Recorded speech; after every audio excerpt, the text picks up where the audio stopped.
Revenge is often called a dish best served cold. But in one quiet Texas home, revenge came with the slash of a knife, wielded not by a hardened criminal, but by a 13-year-old boy. His victim was not a stranger, not a bully, not an enemy. It was his own 4-year-old sister. And the reason? To punish the one person he claimed to love most, his mother.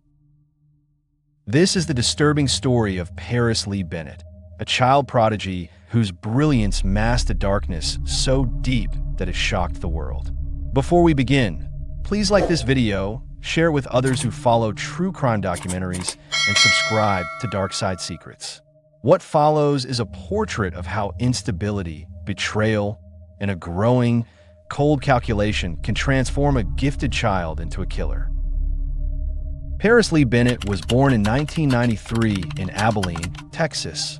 His mother, Charity, was a single parent doing her best to raise 2 children.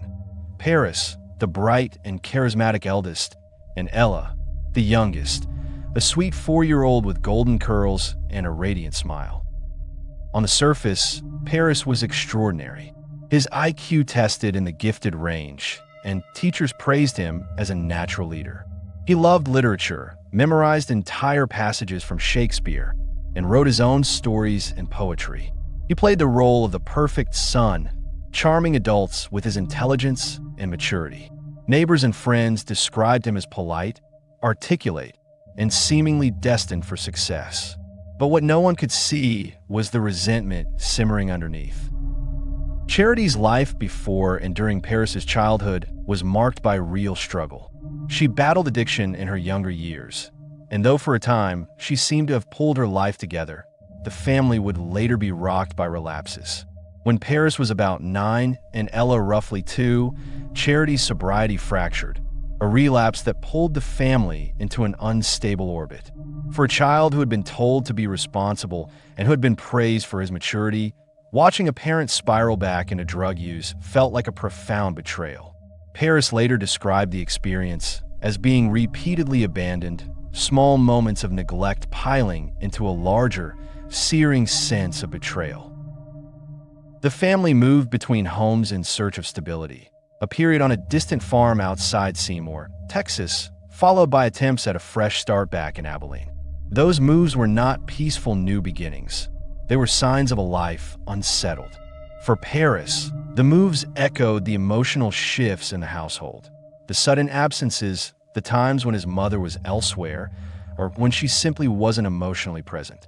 A child's world is measured in predictability and care. When those things are taken away repeatedly, something hardens. That hardening took shape in more than private resentment. Paris began to display worrying behaviors. He was brought to psychiatric care after episodes that included threatening gestures with knives and statements that alarmed adults, talk of harming others, of suicidal or homicidal thoughts. Medical records would later show professionals noting obsessional and violent ideation. Yet, crucially, the interventions were fragmented and inconsistent. At home, Charity said she was often left uncertain by medical staff who didn't fully communicate the severity of Paris's condition or who discharged him without comprehensive follow-up. To Paris, it likely felt as if even the adults who were supposed to help him had failed. At the same time, Ella's arrival and the attention she received compounded Paris's emotional turmoil. Where earlier he had been the focal point of his mother's care, now there was a little girl who drew affection effortlessly. Jealousy is an ordinary childhood emotion, left unaddressed. In a child already primed by instability and perceived betrayal, it can curdle into obsession. Paris could see, in his own words later, that when Charity's world tilted toward her younger daughter, his hurts were minimized. He believed his mother had chosen addiction and that he had been punished by her choices. All of these pressures, repeated relapse, a childhood fractured by instability, the sting of jealousy, and untreated, escalating violent ideation, fed together into a motive far more complex than a single cause. Paris's rage was personal, sustained, and purposeful. He was not merely punishing his mother for a single mistake. He sought to make her live inside a permanent wound. He reasoned, with chilling clarity that killing his mother would end her pain quickly, an outcome he rejected. Instead, he wanted her alive to suffer the knowledge of what he had taken. To him, the most effective way to inflict that long-term suffering was to kill Ella, the child she loved most.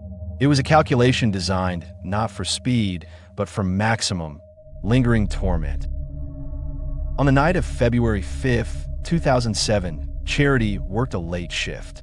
Paris was left in charge of babysitting Ella. That evening looked like any other: pizza, video games, a bedtime story. But after the house fell quiet, Paris went to the kitchen, pulled a knife from the drawer, and crossed the hallway into his sister's room. In the early hours, he stabbed Ella 17 times. She bled through the sheets of a life that had barely begun. At 2:30 a.m., Paris called 911. The recording would later be described by investigators as striking for the absence of hysteria. His voice measured, almost clinical, as he told the dispatcher his sister was dead. When officers arrived, Paris stood waiting. His composure suggested neither panic nor remorse, only an eerie quiet. During interviews, Paris did not try to cloak the act in confusion or claim an accident. He admitted the murder was deliberate and premeditated. He explained to detectives that his motive was revenge. He wanted Charity to endure the slow, waking agony of knowing she had lost a child she loved, and that the loss had come at the hands of her own son. In letters and statements that surfaced later, he wrote with a detachment that many clinicians associate with psychopathic traits. He analyzed his actions, described the logic, and offered little in the way of empathy.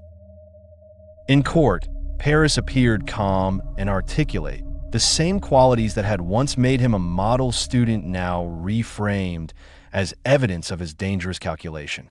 Psychological evaluations described manipulative tendencies, lack of remorse, and a pattern of cold rationalization. The prosecution argued that a gifted intellect had only sharpened his capacity to plan and conceal. The jury convicted him of murder and sentenced him to 40 years in prison, the maximum allowed for a juvenile in Texas at that time. He would be eligible for parole after 20 years. Charity's life after the verdict was a study in contradictory grief. She had lost Ella in the most violent way imaginable and, in a different sense, had lost Paris too.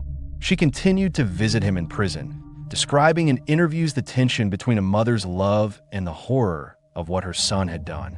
She described him as still attempting to manipulate through language, even behind bars. To this day, she carries both the memory of the daughter she will never see again and the knowledge that the person who perpetrated that loss sits alive, often composed behind glass. The case captured headlines because it refused easy explanations. It was not a story of a child who snapped under pressure, nor was it simply the byproduct of neglect. It was the product of compounded betrayals, untreated mental health warning signs, and a coldly conceived desire for revenge that turned inward on a family. The tragedy forced uncomfortable questions. How many warning signs must appear before those signs are taken seriously? How do we protect children in households where the adult caregivers themselves are in crisis? And what do we do when a child's intellect becomes the tool of calculated harm? From prison, Paris has given interviews conducted with the same precision he displayed as a teenager. Discussions of books, of thought, and of reflection, but observers note an ongoing absence of genuine remorse. Charity has since used her public platform to advocate for families navigating addiction and for better mental health interventions for children showing violent ideation. She says her hope, whatever small piece of it she still holds, is that other families might learn from her pain.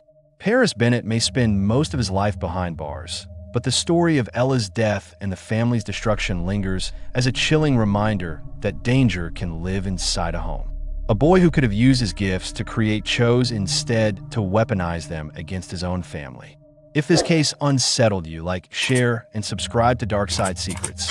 There are more stories and more truths that we will continue to uncover.